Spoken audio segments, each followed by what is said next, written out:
طالبة في المدرسة المصرية للغات.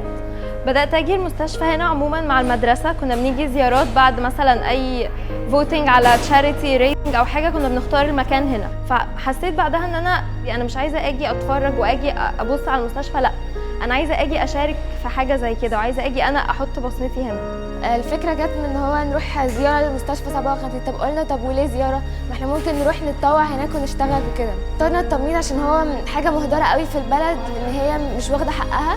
الممرض ليه أهمية كبيرة جدا مع الأطفال، فكنت حاسة إن أنا بعمل حاجة أنا مبسوطة بيها. وغير كده يعني الممرض بشكل عام هو بيقعد اكتر مع المريض اكتر من الدكتور نفسه. انا مبسوطة قوي ان انا جيت اشتغلت هنا، وفعلا دي حاجة هتأثر فيا حتى يعني بعد ما اخلص شغل حتى. والكورسات اللي خدناها ساعدتنا جدا في حياتنا بشكل عام، اللي هو اسعافات اولية والحاجات دي هتساعدنا اصلا يعني بره المستشفى اكتر من جوه كمان. أنا لسه طفلة بالنسبة لكل الناس، بس لا أنا عملت حاجة وأنا فخورة بيها.